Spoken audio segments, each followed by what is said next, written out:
The Telugu Desam and the left parties have always stood for the rights of the states. We want more powers to the states. We shall work for a more federal system in our country. Telugu Desam party వామపక్షాలు కూడా ఈ రోజున రాష్ట్ర ప్రగతి కోసం, రాష్ట్ర అభ్యున్నతి కోసం కలిసి పనిచేస్తాం, ఎన్ని పోరాటాలైనా చేస్తామని చెప్పి కూడా మీ అందరికీ మేము తెలియజేస్తూ ఉన్నాం. More than 25 years ago, Andhra Pradesh showed a new way for the country. When Sri NTR won the elections to the Andhra Pradesh Assembly and opened the way for all over the country for a non-Congress secular front, we should follow that example.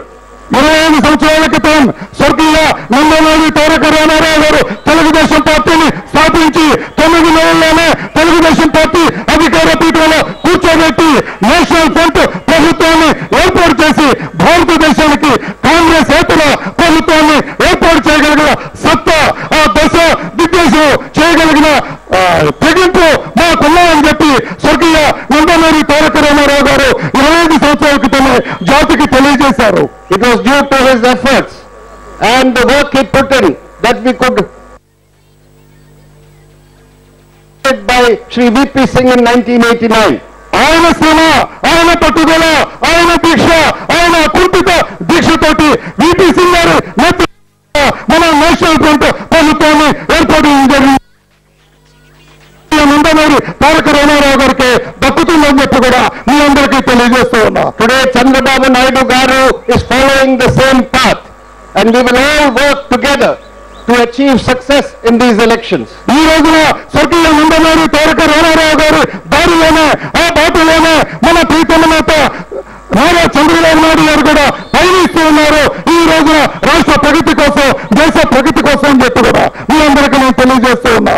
In these elections in Andhra Pradesh, it is this Mahakutani which is going to dislodge the Congress and form the new state government. ఈ ఎన్నికల్లో మహాకూటమి ఈ అవినీతి కాంగ్రెస్ పార్టీని గట్టిదించడం తథ్యం తథ్యం. If you want to see that the Congress is defeated, don't vote for parties like the Praja Rajyam. Vote for Praja Rajyam means helping the Congress party. Congress పార్టీకి ఓట్లు వేయకుండా ప్రజారాజ్యం పార్టీకి ఓట్లు వేసిన ఆ రెండు పార్టీలకి ఓట్లు వేసినట్లయితే అది అవినీతికి పట్టం కట్టినట్టే, ధర్మ పరిపాలనకు పట్టం కట్టినట్టు అని చెప్పి ఆ ఓట్లు మురిగిపోయిన ఓట్లతో సమానమే. కాంగ్రెస్ కానీ ప్రజారాజ్యం పార్టీకి ఓట్లు వేయవద్దు. Recently, Sri Chiranjeevi announced that he is joining a front with the RJD and the Samajwadi Party and the LJP.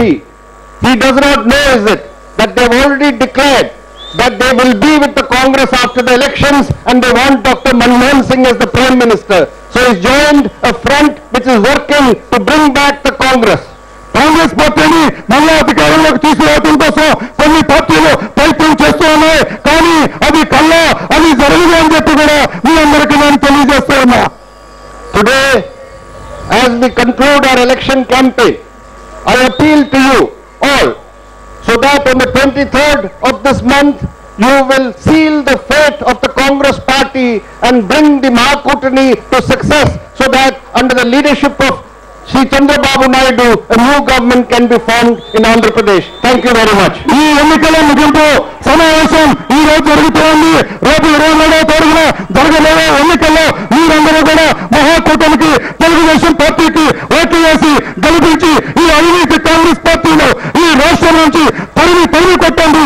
ఈ రాజశేఖర రెడ్డి ప్రభుత్వాన్ని ఈ రాక్షస పరిపాలనకు చలనగీతం పాడండి మీకు తెలియజేస్తూ నమస్కారం, సెలవు తీసుకుంటాం.